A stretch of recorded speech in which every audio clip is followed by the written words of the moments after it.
Hello, hello, hello, Globies. You know, the title of this video pretty much encapsulates my feelings. I am thoroughly, totally, completely disgusted, and I'm going to tell you why. I did an interview yesterday, and I'm not disgusted with the person I did the interview with. In fact, she is a delightful individual. But I'm just disgusted with what she was telling me about her experiences. She lives full-time in her van. She's 75 years old. And I just was speechless as I was listening to her. But you know what? Her story is not an isolated story. Her story is a common story that is playing out across this country. There are literally thousands, tens of thousands, I think probably hundreds of thousands, if not more, seniors in this country, by all accounts, the wealthiest country in the world, who are living day to day, having to make crazy decisions like, are they going to pay rent or are they going to buy groceries? We're talking about not being able to provide for their basic essentials. And that's not the craziest part. The craziest part is so many of these seniors are working. And I'm calling it the working poor. And I'm going to do a series, I think, on seniors who fall into a category called the working poor. In my interview with Lindy, she was telling me some things that are just, they're beyond belief. But I know they're true. And I know they're true for tens, if not hundreds of thousands of other seniors in this country. Lindy is a cancer survivor. She was telling me that she didn't have enough money to pay for gas to go from the city that she was living in to a city about, I don't know, maybe 30, 40 miles to get her radiation treatment for her cancer. This is the kind of desperation that seniors in this country are living in. She was also sharing with me, and this is just really, anyhow, I'm just speechless. Let me just tell you what she told me. She was sharing how she does not qualify for reduced housing because she's working. Now, based on her Social Security, she couldn't pay rent with the Social Security that she gets. So she gets additional income by working to supplement her Social Security so she can buy groceries, do the other things she needs to do. But because she works, it puts her over the category where she qualifies. So what she was told is that she would have to not be working, but it's against the law to quit working to qualify. So she would have to not be working for 6 months because her Social Security would qualify her for housing, but she has to not be working for 6 months prior to being eligible. I mean, does this even make sense? So she'd have to stop working, not have enough money to pay for the necessities, and then after 6 months, they would qualify her. What kind of screwed up system incentivizes people not to work and to practically starve in order to get help? What is wrong with our system? What is wrong with the people in charge? This is not a political channel. I rarely discuss politics, but I'm going to say this now.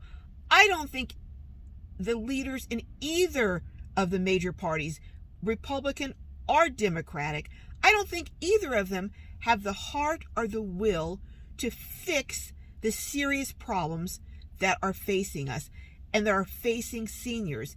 And overwhelmingly, it's elderly women, because typically women live longer than men, and typically women make less, so their Social Security is less. So you have more and more senior women living in poverty with crazy rules that prevent them from even helping themselves, or not just prevent them, but penalize them for helping themselves. It's just insane. It's just insane. I am the first to admit that I don't have the answers, but I think there needs to be accountability. Before someone is elected, before they get our vote, there should be, especially if they've been in an office already for a period of time, there should be some kind of accountability. You want my vote? Okay, tell me, show me. Don't make promises about what you're going to do. Tell me, lay out what you've already done. What have you done to address the poverty among seniors? What have you done to address homeless? Tangible results. What have you done to address this crazy immigration system that is off the rails and is about to implode? Well, it's already imploded, but if it's possible, it's going to implode even more. What tangible steps have you taken that have improved the situation in these critical areas? And I don't think any of them have done hardly anything. I know I'm going on a rant, but when I talked to Lindy and she told me some of the challenges that she faced, some of the hardships, there should be no reason that a person who's worked their entire life, and she's worked her entire life, should get to their 70s and not be able to, if they choose to, have a roof over their head, an apartment or a home, a place to call home, if that's what they choose. If you choose to live in a van, and I will say this, if that's your choice, that's great. Enjoy it, travel. But if you want to live in a traditional home at 75 and you've worked your whole life and you're continuing to work, there's something really screwed up about a system and a country that prevents you and penalizes you from taking efforts to help yourself. I don't know what most of you think. I don't know if you think you have answers, but I'd be interested to hear what you think some of the solutions are. But one of the things I think, it's about time we started holding these politicians accountable, put their feet to the fire, and, what kind of society does not honor and respect its elders? That's the question that I have to ask. Because I'm telling you, the people in positions of authority and power who have the ability to do something about it, I don't think they care. I don't think they have the heart for it or the desire to improve it. A while back, a gentleman who works with homeless and provides services to homeless, he told me, he said, Carol, the homeless situation in America is never going to be solved. And I was asking him, I said, well, why? He said, because too many people are making too much money. And I thought about it, and I started doing some research, and I was finding that certain cities have gotten not hundreds of thousands, not millions, but billions of dollars in their budget to address homelessness. And the homelessness in their cities is getting rather worse. So my question is, where is that money going? Who's benefiting from it? But anyhow, enough. But I'm going to hopefully play the video with my interview with Lindy in the next day or so.